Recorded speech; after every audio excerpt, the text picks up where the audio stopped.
Greetings. Hope this finds you well. So, probably a lot of you have seen the footage and the pictures earlier this week of peace activists being arrested in Bernie Sanders' congressional office in Washington, D.C., for having the courage to stand up and want an end to the proxy war in Ukraine and the US's ongoing support for that.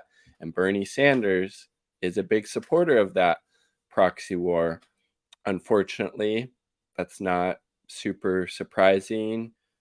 He supports imperialism. He is not an independent. He is not a socialist. He is not anti-war. He is not pro-peace. He supports the U.S. empire, and this has been going on for decades. And this isn't actually the first time he has had peace activists arrested in one of his offices.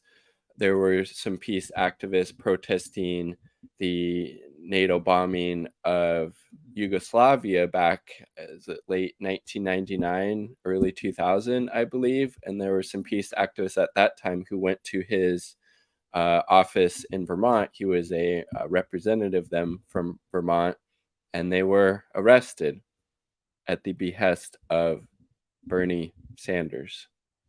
Okay, he's just another, liberal politician, somewhat okay on domestic issues, better than some, right? At least we're talking about political establishment, but foreign policy wise, absolutely garbage, just like the rest of them. So, and I found this out from Jeffrey St. Clair's Twitter page on Twitter, obviously. Bernie also had protests arrested at his office during the Kosovo War, prompting resignations from his staff.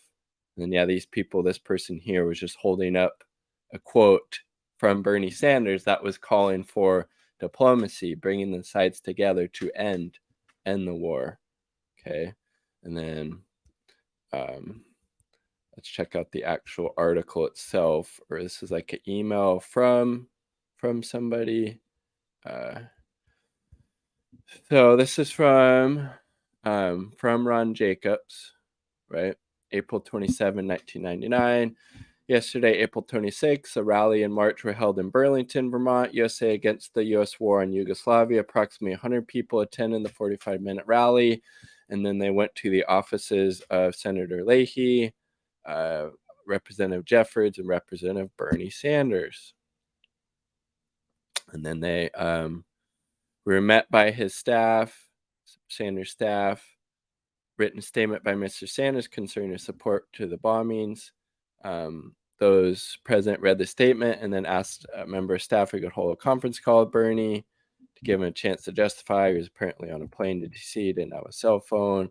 And there was going to be a meeting next Tuesday. We agreed to the meeting, but also insisted on speaking with Sanders that day. Furthermore, we affirmed that we would not leave the office until we spoke with him. At 6:45, Burlington police officers began arresting the 15 protesters who refused to leave when asked. This was done at the request of Congressman Sanders and his staff, but apparently some of the staff obviously didn't agree because St. Clair's Post said they resigned. One has to wonder if it will be the last. It was not, right? Given his continual drift rightward. So Ron Jacobs, Burlington, Vermont. Back in 1999, Bernie was having protesters arrested for going against the bombing campaign of Yugoslavia then. And I need to get this book by Parenti, I believe it's called To Kill a Nation, about that and how the media and the government were manufacturing consent for that for quite a while. And then now he's standing up for this NATO proxy war in Ukraine. pretty disgusting. So yeah, this is that book I was talking about by Parenti. To Kill a Nation reveals a decade-long disinformation campaign waged by Western leaders and NATO officials in their pursuit of free market reforms. The political and economic destabilization of that country continues today. Parenti shows, as does the forced privatization and third worldization of the entire region. Need to get that book. I think there might even be a PDF on here. So again, Bernie Sanders is not anti-war. He is not pro-peace. He supports the continued death, of people in Ukraine, of people in Russia, continued arming of Ukraine, which is just, again, going to get more people killed. He's not pro-peace. He's not anti-war. He supported regime change efforts in Syria. He supported destroying that country. He supported the destruction of Libya. His only qualm with that was, well, Congress didn't actually authorize the war, but let's go back and vote for it. Then I'll be in support of it. Gaddafi's a thug and a murderer. That's what he actually said. But the acts of war were committed against Libya.